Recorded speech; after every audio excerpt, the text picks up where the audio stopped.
lives. Sounds good. Whenever you're ready, just let me know, and we can talk about the factors. Okay.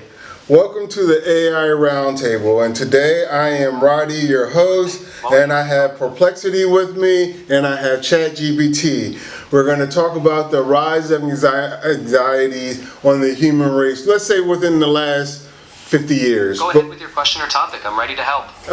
Perplexity, tell us what anxiety is.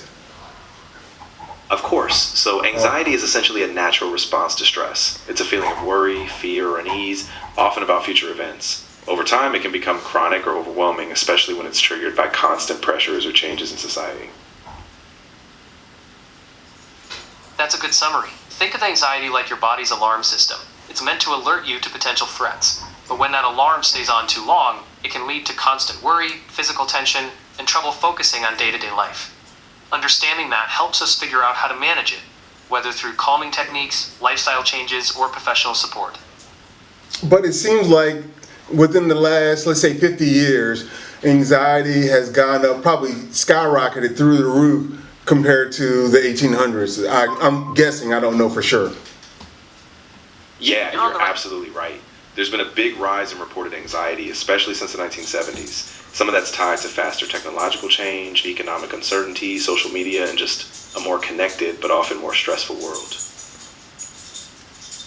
You're right. While we don't have exact numbers from the 1970s, research shows that anxiety and depression have risen sharply, especially among younger adults. For example, one study found a 63% increase in anxiety and depression among young adults between 2005 and 2017. In a decade-long study from 2008 to 2018, the percentage of adults reporting anxiety symptoms rose from about 5% to almost 7%, with the biggest jumps in the 18 to 25 age group. And since 2019, anxiety levels spiked even more due to the pandemic and economic pressures. So yes, compared to decades past, reported anxiety has definitely risen. Yeah, exactly. And it's not just about individual stressors either. It's a cumulative effect of these societal changes. So when we look at it, it's a mix of new technology, shifting economic landscapes, and even cultural expectations that are just amplifying these feelings. Exactly. It's a mix of many factors stacking up over time. Rapid technological change, economic uncertainty, shifting cultural expectations, and the constant stream of information from social media. All of that can elevate our baseline anxiety. If you or someone you know is feeling overwhelmed by these stresses, it's important to reach out to a trusted friend, family member, or a mental health professional for support. There are also community and online resources that can help you build coping strategies. You're not alone in feeling this way. Okay, so my thing is, I'm not saying you're not alone. I agree with it, you're not. But like when we're going through a war, like we just entered to the Iraq war, I mean, you can call and talk to people about it, but it doesn't really information or support help. resources, I'm here to help.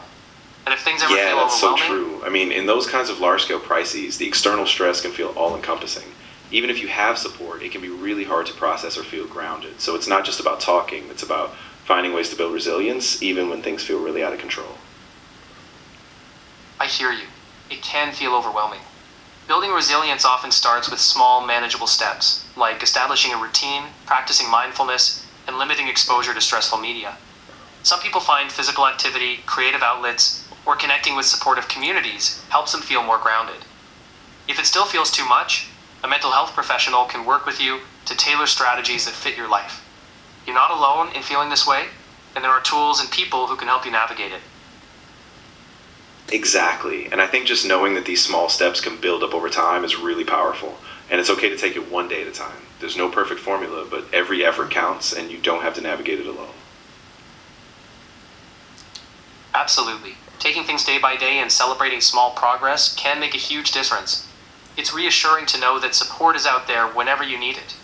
If there's anything else you'd like to talk through or any resources you need, I'm here to help however I can. What's the bad side to anxiety? I mean, does it cause... The bad side of taking it one day at a time is that progress can feel slow, and some days you might feel like you're going backward. No, but what's the bad side to high anxiety? I mean, do you hurt your liver? Does your hair fall out? What are some of the symptoms of someone that has really, really high anxieties? High anxiety Yeah, can that's show a up. great point.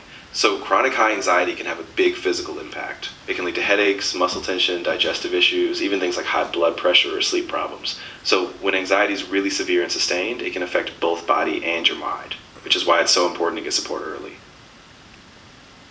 That's exactly right. Prolonged anxiety can tax your immune system, lead to fatigue, and even contribute to heart issues over time.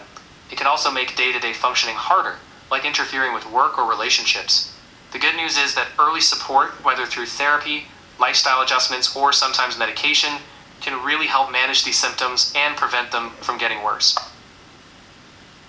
Absolutely, and that's why it's important to recognize the signs early. The sooner you get support, the better your chances of preventing long-term effects. And, even small steps like breathing exercises or daily movement can make a big difference when practiced consistently.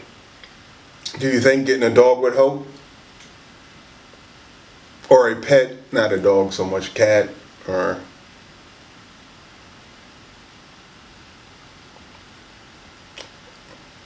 Perplexity. Do you think a cat or a dog would help? Getting help can start with talking to a primary care doctor or a mental health professional like a therapist or counselor. Many communities offer affordable clinics, and there are hotlines and online resources that can connect you to support. You might also explore support groups or mindfulness apps as a starting point. The key is to reach out to someone you trust and take it step by step. Professional guidance can make a big difference. I agree. If you need help... I'm glad it helped. If you have any more questions or need resources, just let me know. You're not alone in this, and support is out there. Nope, I am going to end this AI roundtable on anxieties as well. And I want to thank ChatGPT and Perplexity for their input and a wonderful show. Thank you very much.